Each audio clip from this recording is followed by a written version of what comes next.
Thanks, Paul. Kia ora tātou. Greetings, everyone. I'll declare this meeting of the Planning and Environment Committee open. It's just after 1, and welcome you all and people out there in cyberspace. Item 1 is public forum. There is none, but for your information, I want to inform you that there was a request for a public forum in respect to a staff decision about a planning non-notification decision. That can be examined and challenged and discussed, of course, but not in the context of our committee meeting, because it's a statutory process which is delegated to staff, actually. So I with the advice of the Chief Executive and Claire Austin, explained to the complainant that the public forum was not the place for those concerns to be expressed, and invited her to communicate them directly to me so I can follow up with staff, which is what often happens with these things. That's really for your information. Let's go to apologies, please. I have an apology from the Mayor for early departure, and I'll come back to that in a moment, and an apology for absence from Councillors Van der Vis and Hall. I'll move that those apologies be sustained. Can I have a second? And Councillor Elder, those in favour, please raise a hand. Against, no. That's agreed. And apropos of the Mayor's early departure, you will all recall that Anne Turvey, a long-time colleague and worker for our community, died last year.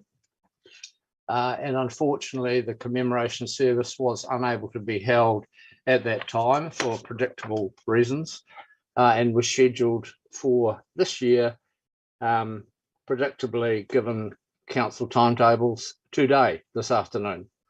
I'm personally disappointed that I couldn't attend, but I'm delighted that the Mayor is attending. So that's really good. And I'm sure a lot of you would have liked to as well. But apropos of that, I'll be raising a matter when we get to the next item in respect of the confirmation of the agenda. So we've agreed on the apologies. Did we put that? Yes, we did. That takes us to item 3. And in respect of what I just said, I will move that we confirm the agenda with the addition of a motion recognising and acknowledging the long service by the late Anne Turvey to the city and formerly the residents of St Kilda. I've got lots of seconders. I think Councillor Lord was first. People happy with that? Anyone got any questions? It's just, I think, particularly apposite when, as I say, the commemoration service is this afternoon, and it will be good that the Mayor could carry that comment with him, actually. So I'll put that. Those in favour, that's the confirmation of the agenda with that addition. Those in favour, please say aye. Against, no. That is unanimously agreed, I think. That takes us to item 4, declarations of interest. I'll remind members of their responsibilities about their whatever interests they may have, and ask, are there any needs for any alterations, additions or deletions? No one. I'll then ask someone to move that we confirm the register as printed. Councillor Walker, seconded Councillor O'Malley. Those in favour, please say aye. You know what I mean. My apologies. And against? That's agreed. And that takes us to item 5. I'll move that we confirm the public part of the minutes of the Planning and Environment Committee of 14 February 2022 as the correct record. Is there any, seconded by Councillor Staines, is there any discussion or questions about anything? Lots of head shaking. I'll put it then. Those in favour, please raise a hand. Those against, raise a hand. That's agreed. Thank you very much. That takes us to staff reports. First of all, the actions from the resolutions of Planning and Environment Committee meetings. Who do we have on deck, Ms. Graham? You have me, Councillor, and Ms. Austin, Mr. West, Ms. Wikaira, and I think Ms. Sullivan. So between us, we should be able to help. I'm sure you'll be able to. Okay. Well, Mr. Drew. Sorry, I didn't see him in the corner. The floor. I won't ask what he's doing in the corner. The floor is open for questions in respect of the report on item 6. Anyone?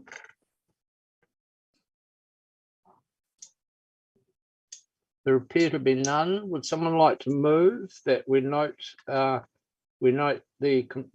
report? Councillor Stones, seconded Councillor Gary. Those in favour. Councillor Stones, do you want to talk about that? Those in favour, please raise a hand. Those against? That's agreed. And item 7, the Planning and Environment Forward Work Programme. Mr. West, you have some comments for us about this. No, I'm happy for it to be taken as read and take any questions. Great.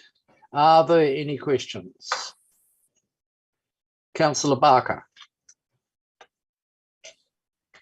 Thank you, Chair. I just have some questions around the new areas of work, and just there's 3 new areas of work, which is the zero carbon, which had previously been going to council. So I just want to understand, has it moved from council to planning and environment? That's my first question. Yes, it has. Is there will it be going back to council, or is it now sitting within planning and environment as a totality? My understanding is that it is sitting in planning and environment now. Okay, thank you. And my next question was just around the proposed Aurora energy transformer, and I hadn't heard anything about that before. Is that something that's coming up that we need to be aware of? No, that's correct, Councillor. It requires a council decision. It's something that Aurora come to us about.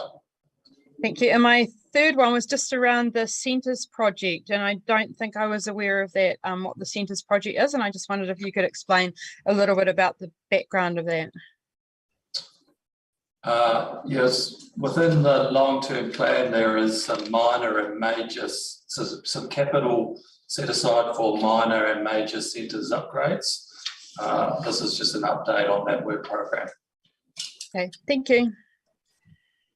Councillor Gary. Thank you, Mr. Chair. My question is on page, regarding page 31, the reserve management plan for the Otago Boat Harbour and Otago Harbour Reserve Management Plan. I just wonder, as we embark on this work, will we be replacing our maritime expertise within our parks team? Because expertise within our organisation is going to be really important to kick this work off, I would have thought. Can anyone speak to that? Through the chair, Well, you go, Rob. Through the chair, yes, I'm aware, Councillor, that staff member left council fairly recently, and I was speaking with the parks team, and they're considering recruitment at this point in time. And they'll be aware that they need to cover off that skill base. Oh, excellent. Good to hear. Thank you. Councillor Walker. Yeah, thank you, Mr. Chair. I also have a question, Mr. West, around the Centres project. And I don't want to preempt the report that may be coming to us in May, but there was discussion at our recent community board, the West Harbour Community Board meeting, that despite various submissions to various annual and long-term plans, that a Port Chalmers Centres upgrade may be now further down the list. Will the report in May indicate and highlight the criteria by which those centres that have been put at the top of the list, and I won't reveal what they are, I do know them, but how they got there? And I'll answer that, Mr. West. Councillor, yes, the criteria will be in the. We had a discussion this morning about this report at ELT, and it may be, given what you've mentioned about various submissions from boards over time, that this may be better placed at deliberations. And so we will review that report with a view potentially to bringing it to deliberations for the annual plan. Oh, excellent. Thank you. Thank you. Yes, to do. Councillor O'Malley. Thank you. I just want to follow up from Councillor Walker's question there, and that refers to Waitangi and Middlemarch, who are not on that list. And I know in the last LTP, I encouraged the Waikato Coast Community Board to consider, well, they did put it in their submission. When do you think there'll be revisiting of the even further out communities that are currently not on that list for upgrades? That's why we need to consider this report, I think, in terms of the annual plan or the long-term plan. My sense is that you'll get this report to consider and potentially want some further work done to inform the long-term plan that would involve working with those communities to make sure we get things in their community board plans, for example, so that we then have it in there and we have funding agreed as part of the LTP. Thank you. Councillor Geary, is that your old hand or a new hand? No, it's a new one, and I apologise for not asking the question before. Just in relation to the Harbour Reserve Management Plan, at what point, and I know there are others who are better placed to comment on this question or ask this question, but at what point will Mana Whenua be engaged with before or as we go out to start this work? I just wondered at what point, because it's going to be really important. So as with all of these reserve management plans, I speak for Parks here, Ms. Pickford isn't here, they're getting much better as they build up their skill base in working on reserve management plans, again going through the due process. So they'll be aware of that and they'll be doing it as early as possible. Excellent, thank you. No further questions. I'll move that we note the forward planning work for the committee as in the appendix. Can I have a seconder, please? Councillor Walker. Any further discussion? No. If you support that motion, please raise your hand. Against? That's agreed. I omitted to locate my extra item. With your leave, I'd like to do it now, so it's dealt with before the South Dunedin Futures item, which may take some more time. The mayor has to go around past, I understand. Whatever, is there any problem, any difficulty anywhere with me raising the extra item now? Okay, well, I'll move then. It's quite straightforward that council recognise and acknowledge the long service by former colleague and to long service to the Dunedin City of former colleague Anne Turvey. And I'll just speak to that very briefly. We all know what a consistent, thorough and redoubtable campaigner Anne was about many issues, most notably, of course, the library-community centre, which is coming to fruition, sadly, after her leaving us. But that was not by a long way her total contribution. I had the pleasure of working with Anne in a lot of contexts, a lot of community contexts, and I had and maintain the greatest respect for her steadfastness and sensible, calm approach to the decisions of the day.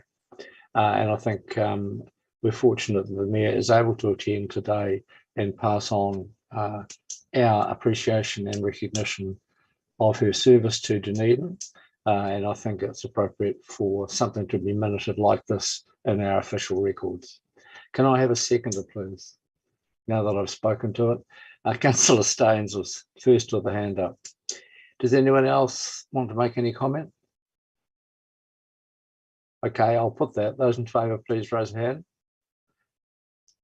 And those not in favour, that's carried unanimously. Thank you very much, colleagues. That takes us to item item number 8. South Dunedin Futures Update. Jeanette, do you want to talk to us about this or answer the questions? Kia ora. We have Mr. Rowe, Jonathan Rowe here, and he's just going to put a little bit of context around the report before we open for questions. Thank you. Thank you, Ms. McQuire. Mr. Rowe, do you want to add anything before we go to questions? Thank you, Chair. Just a quick couple of comments linking this or positioning this report in between the one that was received by councillors in November and the one that will come in June this year. So the November paper was largely a retrospective, so looking back, what work has been done on the South Dunedin Future Programme to date, why do people think they were doing that work and how could it be organised, and then sort of reverse engineering a bit of a logic for the programme. This current report provides an update of the work that we're doing over the last kind of 3 or 4 months around defining the programme. So taking all of that information, interrogating it, testing it, engaging with partners and stakeholders, and really just drilling down into another set of, several layers down. And then all of that will be packaged up in a further report that will go to councils in June that will be accompanied by a programme plan, sort of looking out 3 to 5 years from now about all of the actions that we'll be undertaking, what that would be, what it would look like and who it would be with. Thank you. First question is from the Mayor. From Councillor Walker. The first question is from Councillor Walker. Happy for the Mayor to go because he has to go at 1:30. So off you go, Miss. Okay, I'll go then. Thank you. And thank you, Mr. Rowe, for this paper. And I have to say, it's a very highly professional paper. So thank you, and made excellent reading. A couple of questions. Obviously, a lot of what we're doing here will be in partnership with the ORC. I'm just a general question around how you feel the relationship with the ORC is, and confident that that relationship will be functional moving forward. Sure. Through the chair, I think it might be mentioned briefly in the report. Certainly day-to-day interactions are working really well. So I have worked with a team that has staff from both ORC and DCC. We have sort of daily interaction. Similarly, I report to a steering group that includes 2 GMs from DCC and 1 GM from ORC, and that's, from my perspective, all working really well. I guess that the test then will be when papers go up to committees, and this report that's being considered today by the Planning and Environment Committee also goes next week to ORC Strategy and Planning Committee, I think it is. So both sets of councillors and committees are getting exactly the same information. I guess at some point, if there are different views on that, we may need to revisit the arrangements, but at this stage, it's working well. Cool, thank you. And also, I guess related to that, thank you for the figure. I think item 12, where you show the flow chart there of who works with who, etc., etc. And it would be, for me and maybe others, fairly useful, even though we know who our GM infrastructure is, and we know Jeanette and we know yourself. Could we perhaps have the names in future of the ORC strategy and planning people, and maybe the GM operations ORC, just more for information rather than anything else? No problem, I can do that. And my final question, and I guess this might be very difficult to answer because it involves extreme unknowns, but on reading this, my understanding is that a lot of what we don't know might affect this, and those things being obviously higher level governmental change that has been signaled already, and likely some stuff in the future that's not signaled that yet that might emanate. So could you just give us just a quick rundown of how you work within the context of those higher level things that ultimately might affect the work you do here? Sure, and you're right, it's not a simple answer. In essence, the program is going to be characterised by a large degree of uncertainty. That's expected. You know, it's going to be multi-year, potentially decades. So we have to basically, in short, work with whatever information we have at the moment. And then part of the process is analysing all the different areas and trying to identify what's a critical piece of information that we really can't progress past. And I guess using one example of that, in the paper it talks about the Climate Adaptation Act, which we anticipate will provide this national framework around how we manage the the impacts of climate change and what adaptations might be necessary, including, you know, one of the really topical and sensitive areas around managed retreat. I guess from the program's perspective, we are anticipating at this stage that we could take conversations about very long-term options in Dunedin, so anything over 30 years. You could take them as far as, say, developing a long list of options. So you kind of put everything on the table, but shortlisting, you know, starting to eliminate options or narrowing that down, people are probably going to want to know who's paying for what. So that's an example of an external factor that probably is going to be a firm constraint on the program. That said, you know, we'll test a lot of those boundaries as we move forward, and a lot of it will depend on the kind of social license and what we get from partners and stakeholders about what they're willing to talk about and how far we can take it. Cool, thank you. Thank you. Your Worship. Yeah, thank you, Mr. Chairman, and thank you, Mr. Rowe. A couple of questions. One on that schematic where it outlines all of the people and where they sit closer or further away to the centre of the work, and in the context of the forthcoming National Adaptation Plan and other regulatory or planning reforms, do you not see a role for whether it's the Ministry for the Environment or some form of Crown agency as part of the inside program sphere, because they're sitting further out than that as proposed here? Through the chair, short answer is yes and no. It depends. Different elements of the program and different stakeholders will have different will have closer relationships at different times. So, for example, I would envisage that Ministry for Environment, MFE, while we're stepping through the National Adaptation Plan consultation this year, development of the Climate Adaptation Act, they will move closer, much closer to the program, if you like.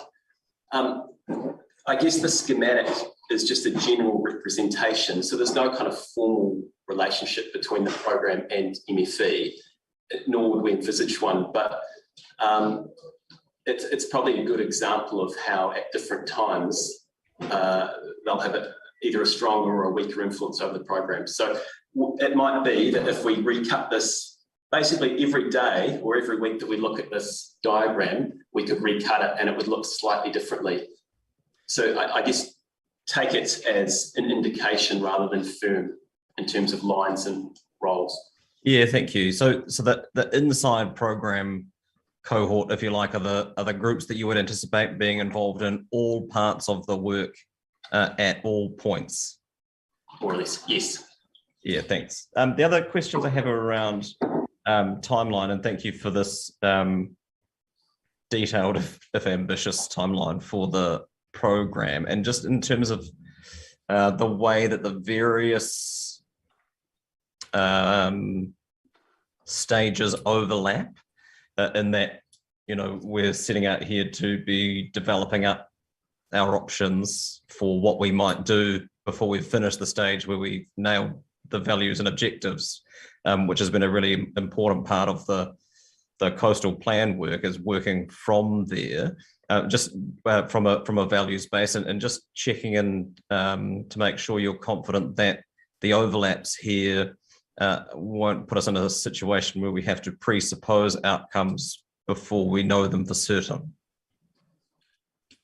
No, so one of the reasons that the phases overlap is that there's a lot of preparation work that goes into each of them. So for example, if we were going to, in that third phase, what can we do? If we were going to present a series of potential options, part of that might involve what information would we need now, or would we need in 18 months, 2 years' time, in order to present that option and sort of describe it. So for example, last Friday, I had a conversation with ORC and GNS and one or two others about what information, what technical information would we need around sort of groundwater and the physical environment in Dunedin in order to, in 18 months, 24 months time, be presenting options to people that we would have confidence in. So it's more around preparation.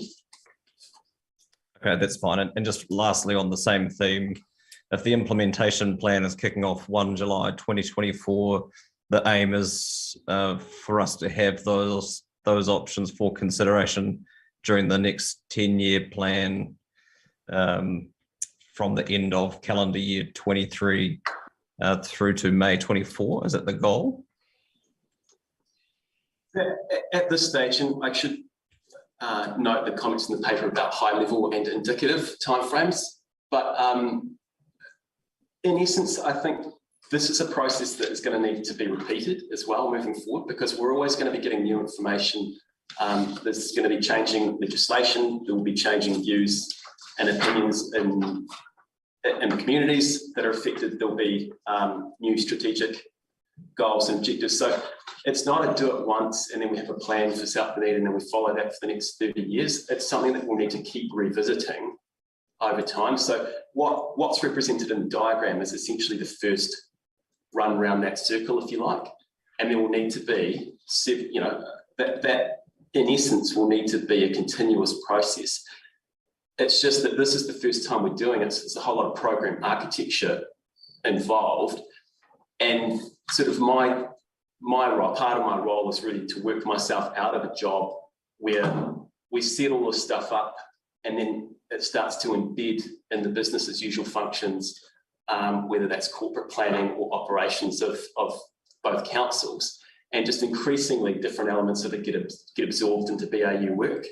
And then it gets interrogated in the sort of 10-year and annual planning cycles of the organisations. Yeah, thank you, Mr. Rowan. If you'll indulge me, Mr. Chairman, because it looks like I won't be present for debate on this, I just wanted to offer my thanks for the work. It's really helpful to have this, all caveats considered, but really helpful to have this set out in this way as a forward-looking document, guiding the work as it continues to evolve, as you say, on a day-by-day basis. But thank you. Thank you, Councillor Barker. Thank you, Chair, and thank you, Mr. Rowe. My question's more around the scope. I noticed in the last report that it was around South Dunedin futures, and then I see in brackets and Harbourside right through it. So I just really wanted to understand exactly where what was the definition of Harbourside, and had the project scope extended since the last report. Thank you, Councillor. So the question about scope, I guess, as the diagram illustrates, it's a little bit challenging to settle. There are lots of different issues, different stakeholders, and the geography in itself even is tricky, because South Dunedin, the catchment is one thing, but then the system, like the Three Waters network that operates in South Dunedin, is obviously part of a city-wide network. So trying to kind of get a sense of where is the line is really tricky. Similarly, extending that conversation to Harbourside, Harbourside's going to be subject to a lot of, I guess, the physical features of South Dunedin in terms of low-lying coastal erosion, the groundwater issues and the like. It's got a different social profile, obviously. So part of this phase, I think, is probably working with stakeholders and either making a decision around, is it in, is it out, or how do we treat it? And in essence, there are elements of, it might be that a certain number of elements of the program are delivered as they relate to Harbourside, but others, maybe the more social focuses, are not. Okay, thank you. That's helpful. Thank you, Councillor Geary. Thank you, Mr. Chair. Mr. Rowe, thank you for your report. It made very interesting reading. My question kind of builds on other questions and answers you've given, and I was particularly interested in the level of risk around political cycles, be it local government or central government. And I understand, you know, there's always the possibility of regulatory changes, but would I be right in saying that the direction of travel is going to be always pretty much the same in general terms, but is there a point at which the political cycles will have less effect on our direction of travel with these plans? Councillor, it's a difficult question to answer, really. I know. I thought Yeah. I'd ask anyway. Essentially, as a program team, we'll operate in whatever framework or architecture we're given. Designing a house or building a house as an example, changing views, opinions, direction is very easy at the start to manage when you're just in concept and design phase, which is where we're at now. Once we get down the track and there are decisions made about investments and infrastructure, and once something's built, it's obviously a little bit more difficult to make a turn then. But as I say, this is going to be a constant process. It won't be develop a plan, then make a series of investments and build some things, and then you're done. This will be a constant process, so it'll just continue to evolve. And I imagine it reflect whatever political direction we're taking at the time. Sure, and I understand that's a really hard question to answer. I guess my concern lies in the possibility of disruption to the direction of travel. But thank you for your answer. I appreciate it. Thank you. Ms. Wesley. Thank you, Chair. Good on Mr. Rowe. That was a really helpful report, and I know how massively complex this work program is going to be over the last few years. So appreciate the way that you have set it out in a way that really makes the whole thing quite understandable. So what I am looking for is just some clarification around mana whenua. Just reading through the report, there was a little bit of uncertainty around where mana whenua sit in this, just with some of the wording. You've referred to creating, Treaty of Waitangi partnerships in there to make sure that that's embedded as part of the program. Yet mana whenua are often noted within the body of the report as stakeholders, which isn't quite the same thing as partnership. So just looking to clarify how mana whenua are going to input into this program. Thank you. Yes, certainly. If there is a reference in the report to mana whenua as stakeholders rather than partners, then that's an error in drafting, and that's my fault. Certainly, the intention is that distinction is made, and that's certainly the way that I'm approaching it, and I think the team is as well. As I think we've discussed previously, the mana whenua interest in this is going to be a central part of the whole program, and I think that it's an area that's going to add a lot of value, and we certainly would like to be a bit further along in terms of the conversations we would have had. Some of the reasons for that is that after we met initially with Dokaha in January, we've gone away and done a little bit more work around, how exactly would we see that interaction with mana whenua being, what would be the key areas that we would want to engage on, and some of that's outlined at those various levels in terms of, I think governance was one, and this is an example today of one area of the governance. I think a lot more conversations have to happen there. But I also think that at the essence of the program, drawing a Te Ao Māori that will view into both the fabric of the program in terms of its strategic intent, the way that we engage with partners and stakeholders, I think a lot of that is a natural fit for this, because ultimately this is a conversation around how do we shift the current interaction that we have with the environment and the way that we manage that. How do we move that over time into a way that's sustainable with our changing climate? And I think that's going to be a really interesting discussion. Okay. Just building on the question that was raised before around, political climate. Unless I've misunderstood it, there is no guarantee that there will be mana whenua representation on committees post-election, depending upon the outcome of that. So going by the governance schematic, where the various committees will provide that governance oversight over the project, are there any backup plans around keeping mana whenua involved in that governance level if the political climate changes? Kia ora, Ms. Wesley. Although we haven't put anything in here in the report around that, there has certainly been thinking in the background around what may happen if our current arrangements are not going to continue. And certainly over the last month, that has certainly come to mind more fully in terms of how we need to start thinking about how embedded our Rūnaka members are in council and in our decision making. You'll see across a number of different projects that that we hope to be able to bring a number of pieces of work to committees so that we can have really important Rūnaka input into some of this work. And like I said, we will have to ensure that we have different avenues to keep our mana whenua partnership relationships in some of these works, should things change.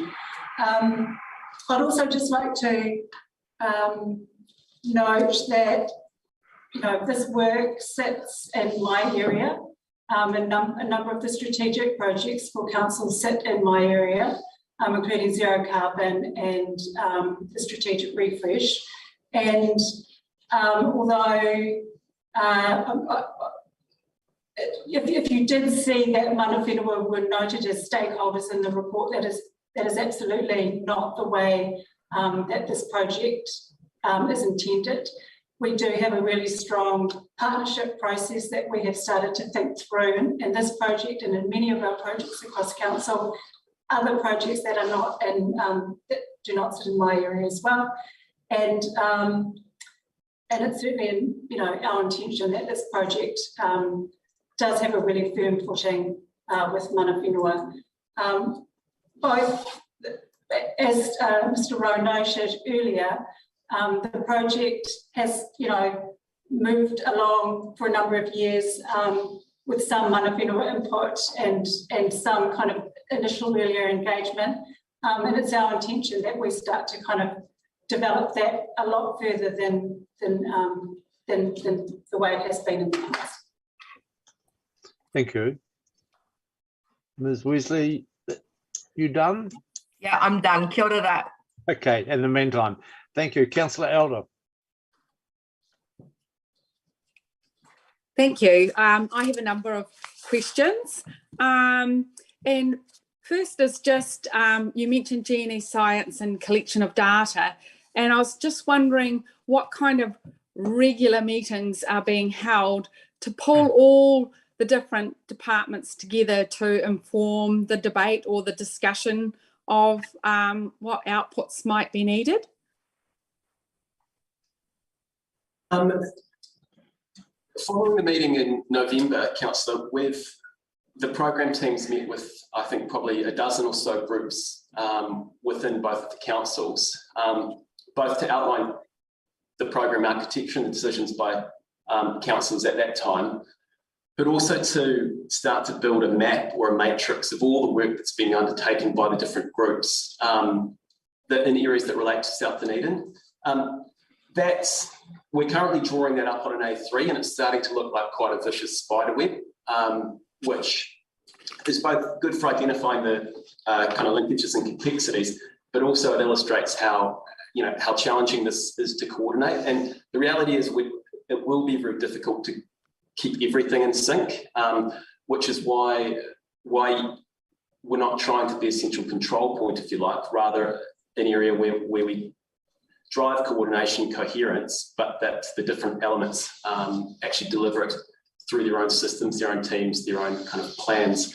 We're not meeting regularly with each of those groups. What we're trying to do is take a sort of problem-focused approach. So in that matrix that we've developed, if there's a critical event or decision that's identified in there, basically we put a ring around that and identify who are the relevant groups or individuals involved. You might form a quick working group, surge some effort into resolving that, and then disband, so you don't have groups of people meeting periodically just for the sake of meeting. Thank you for that. My next question is, in the 10-year plan, there was a $30 million budget for infrastructure work to be done to alleviate some of the issues in South Dunedin. And I suppose the people of South Dunedin are looking to the future and going, are there going to be any outcomes in the short-term future, like in the next few years, with regard to some actual spades or shovels in the ground? Hi, Councillor. The team have done all of the short-term outcomes that they can, but we're now considering the longer-term outcomes. And as Mr. Rowe identified before, that's linked to the vision and the values as well. So the focus for the team at the moment is building and calibrating the hydraulic models, which will become the tool to work through the options with the community once the vision and values work is starting to be concluded. My next question is, there's some really neat projects that are put onto the DCC page, and you can track where progress is and what's happening. And I was just wondering, with the South Dunedin work, because it's a huge population there and a wide population, and one of the important things is about being informed all the time. I was wondering, is there any work being done on having a project focus kind of communications page regarding the work of South Dunedin? And I mean, it's complex and it's huge and there's many moving parts, but it would enable, is there any thought about that? Yes, Councillor. So in the engagement work stream, one of the things we're looking at is both a revamp of the existing website and the comms with community, and also eventually possibly development of a new one. So yeah, we would want, but in order to do that and to populate that with some really meaningful content, we do have to do a little bit of work at the front end around, exactly what are we doing, how do we organise it, how do you kind of break it down and communicate it in a way that's digestible, which is sort of the phase we're in at the moment. But that's certainly the intent. Thank you. My last question is, you've got on points 4, 25 and 42, the big questions, which is central government involvement in Three Waters RMA reform and urban renewal. And one of the big concerns, I think, for local communities is how in the future, do local communities have a voice in this process? And I was just wondering if you've got any commentary about how you might see that happening, because I think that's one of the big issues, is that local decision making in this process, because this is a big long-term project. It is a real concern for the people of South Dunedin. Absolutely. And I just go back to an earlier comment around this being a multi-decadal, possibly generational set of initiatives that it is going to be something that goes beyond whatever kind of changes are on the current legislative agenda. So part of this work will involve really establishing deep connections with the affected communities, so stakeholders, partners, and other interested parties. We want to kind of build a base of knowledge first about what the issues are affecting South Dunedin, and then I guess stepping through this framework, determine what matters most to people, what we can do about it, and move from there. In parallel, so you get this kind of really strong local ownership of the issues and the options. In parallel to that, there's also an element of I guess advocacy and engagement with central government around raising the profile of South Dunedin. It's already been identified by several government agencies, the Climate Change Commission and the like, as being, you know, a case study that's of national relevance. So there's an element there around trying to insulate the issues and the program from whatever changes come down the line by building this profile, both a really strong and deep profile here, but also having that nationally. And so you're saying if we can strengthen this project, then in fact there could be far more buy-in from future governments, whatever they might be. Well, potentially. Or central government processes. Yeah, if we can distill down and have a really clear sense of what the communities want, and we can articulate that to central government, then without sort of being able to predict what flavour that government might be or what their direction might be, I think that would put us in as good a stead as we could possibly be without knowing the future. Yeah, Thank you. thank you. Thank you, Councillor O'Malley. Mr. Chair, my question really relates to the points around the future development strategy, which I think is a relatively new three-letter acronym for us. I believe it is. Is this really the old spatial plan concept? Yeah, that's correct, Councillor. So we're just working through a series of an introductory workshop and paper to introduce that piece of work to the Planning Environment Committee. Because I'm looking at the timing of that. It looks like it needs to be prepared roughly within the next 2 years. It says mid-2024 is the delivery of that. Yeah, that's correct. And then my question is, how is that relating to shaping Dunedin futures? Given that spatial plans feed directly into district plans, and obviously adaptation and other such things will be heavily affected by that and will also influence that. How often do we do future development strategies or spatial plans? What frequency? Every long-term plan is refreshed. Oh, that is refreshed every 3 years now? Correct. Because I mean, it's not been my experience that the spatial plan was refreshed recently. So the future development strategy is still, I guess, an evolving piece of work. It was introduced through the National Policy Statement on Urban Development recently, and it could be conceived as somewhat of a precursor to some of the RMA reform. So you're under this kind of changing legislative framework and the RMA reform.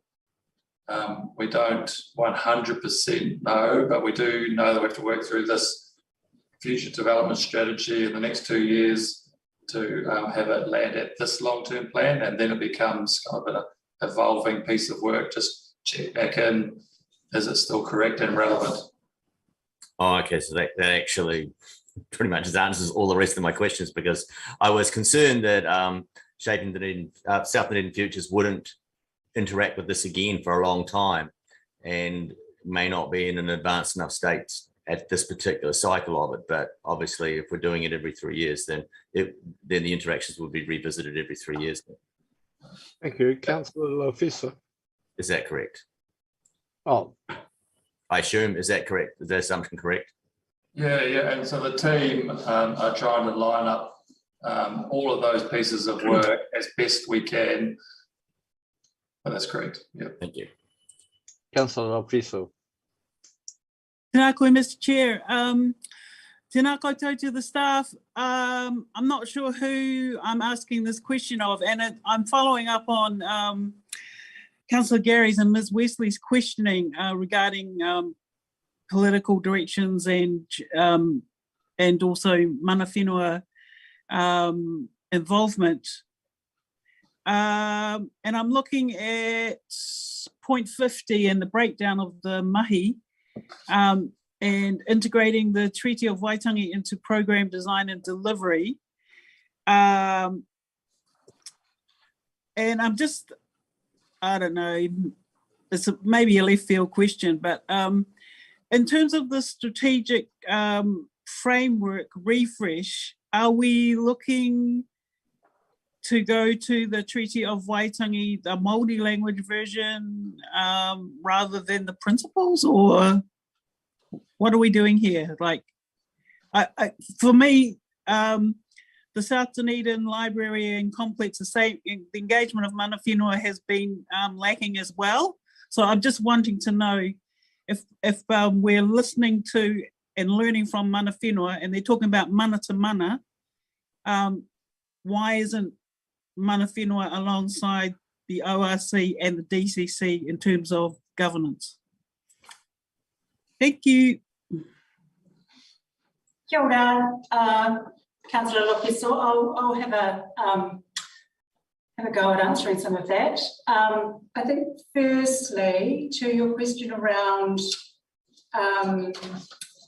item 50 and integrating the Treaty of Waitangi, well, there's a couple of things to talk about in that piece of work. So developing a Māori strategic framework for the organisation is part of the strategic refresh project, and that work is underway. And what we hope to be able to do is have a Māori strategic framework that sits with it, that sits beside or within the DCC strategic framework, but also allows us a way to integrate mana whenua values and aspirations and Treaty of Waitangi across not only our internal kind of systems work within the organisation, but also across our programs of work and our projects in a way that's consistent across all of the projects and all of the work. And so that is part of the work that we're doing. We've had a recent session with mana whenua on the treaty, on the values and aspirations of mana whenua to incorporate within the strategic refresh project. So that work is underway. As for whether we are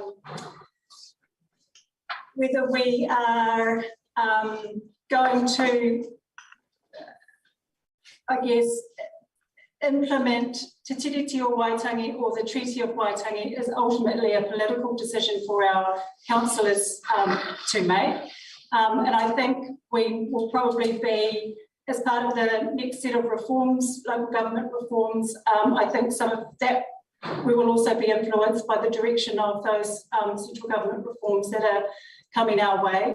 So there are, like a lot of the work, we are stepping through the thinking, and we're stepping through some of the messaging that's coming to us from the reform programs.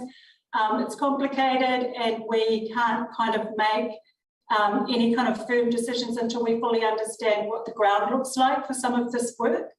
But we are aware of it, and we are up to date with this thinking. And certainly it's across all of our work and projects with the strategic refresh and the Māori strategic framework work kind of rolling along. These are conversations that we are having across the organisation as part of the strategic refresh work. Thank you. Councillor Houlihan. Thank you, Chair.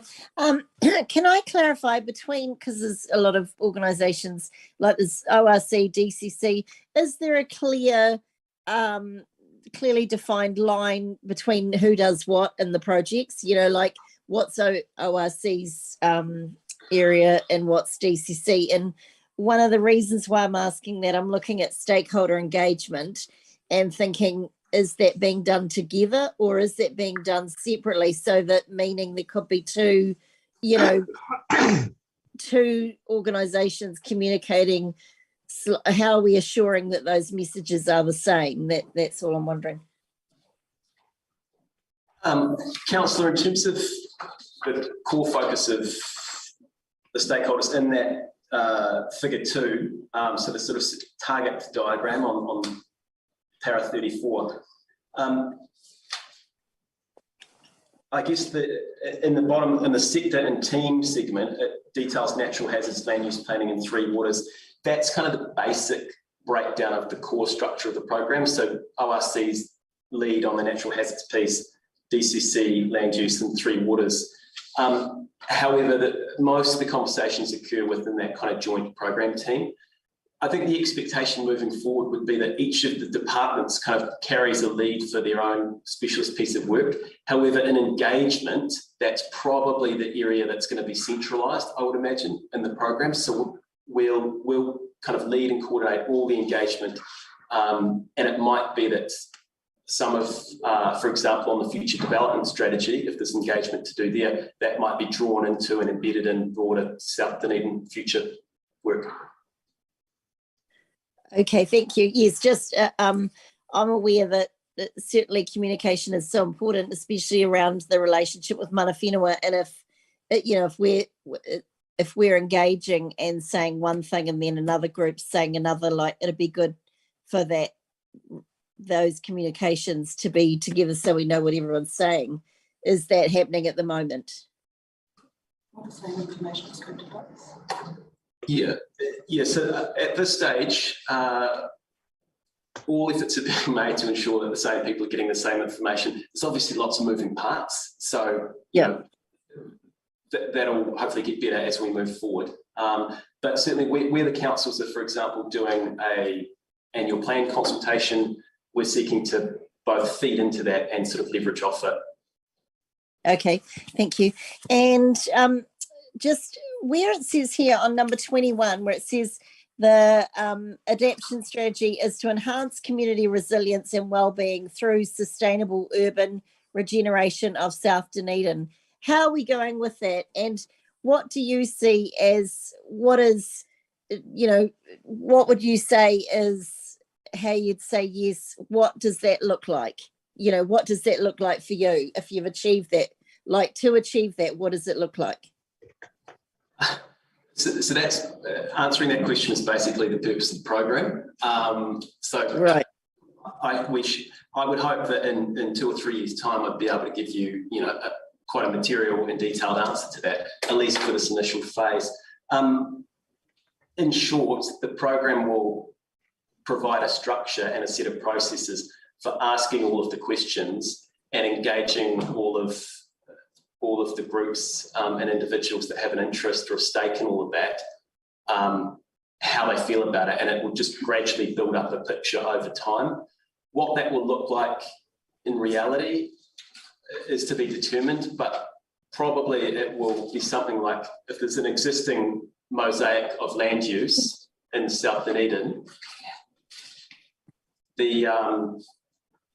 when we start to take a risk lens over the top of that, it might be that we identify areas of particularly high risk and growing risk, and there are conversations around whether the current land use is appropriate and whether or not that may or may not change over time. And you might see that sort of urban regeneration reference might be a shifting mosaic of land use in South Dunedin to reflect the changing risk profile, both linked or driven by climate change, but also the kind of upside of the program in terms of all of the development opportunities that these changes and decisions will bring. Yes, exactly, because it's going to benefit everybody in South Dunedin once it's done. Excellent. But a lot of this work we can't do, can we, unless we get funding from government? Is that correct? To be determined. It's one of the reasons why we're trying to establish a presence, a national profile for the program. And I think that's going to be one of the critical parts of this legislative reform. I know that in the mitigation side of climate change, the government's established this large fund that's based on emissions ETS, so emissions trading scheme revenues. I know there's conversations about having a kind of similar scheme for adaptation, which, depending on what we need, could be something that we would need to draw on. Great, thank you. All right, there appear to be no other questions, so I'm happy to move the recommendations on page 34. Do I have a seconder, please? Councillor Walker. I don't think any further discussion's needed, although I would like to congratulate those involved in the working groups on progress. I share the I share the imperative of providing good information to our community and also making sure we get some runs on the board that in physical terms that people see and understand the need for. Further speakers? Councillor Walker. Yeah, thank you, Mr. Chair. I'll be very brief and just reiterate, as I said at the beginning, I think this is an excellent and very professional report. And I think it's probably worth repeating the words of the Mayor from earlier before he departed when he said it's helpful to have this ongoing work. I think it's fantastically helpful to have this ongoing work as a forward-looking document, particularly in the context, of course, of the risks that are going to accrue around climate change. And I think also regarding mana whenua input, I think Ms. Wesley's suggestion around backup plans in the context of political climate change have plenty of merit, actually. So I thank her for raising those. And of course, just finally noting that, as Mr. Rowe has highlighted, that there are inherent risks in what we're doing, and a lot of those risks are out of our control, and obviously are related to all the acronyms, three reforms, the LGA, the CCA, and the RMA and whatnot. So it's just, I guess, cautioning that things may alter or shift, but likely we'll have no control over that. But thank you once again, Mr. Rowe and Ms. Wikaira. Thank you. Councillor Elder.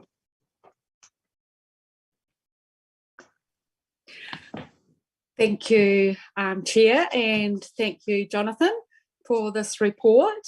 And I sort of shadow the Chair's thoughts around getting runs on the board when it comes to the $30 million in infrastructure projects, and also having a way to communicate this strategic piece of work in a local domain, like on the DCC website, so that people can follow the journey and be a part of it. Because indeed it is a big piece of work, it's a complex piece of work, and it's over decades, and no doubt decades more. So really, really important. I want to focus really on probably the two meetings today, the Infrastructure Services Committee and the Planning and Environment Committee. We have really relevant examples as to why Three Waters infrastructure needs to include really powerful local decision-making processes, because in fact they're very integrated in all of our projects. And I look at our projects, you've got Mosgiel Pool, the Peninsula Project, the Central City Plan, the South Dunedin work, the South Dunedin Futures Program, even the Reserves Management Plan. You need water and you need toilets and you need to water the parks. So the Three Waters are very much woven into transport, community and culture, mana whenua.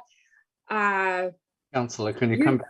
Can you come back Yeah, to the... no, but what I'm saying is it's really important that that somehow, in some way, we have a stronger voice in decision making regarding those Three Waters infrastructure. And I don't know how that's going to work, and I don't know what the outcome will be, but I believe today is a very good example as to why people are concerned, because we have so many things integrated with our projects and our future, this future of our city. So I believe that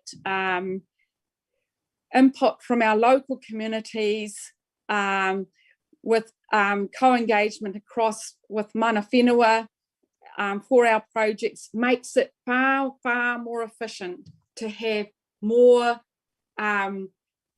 local input into these decisions. So I'm looking forward to seeing what the government puts forward in this space when it comes to better local decision making.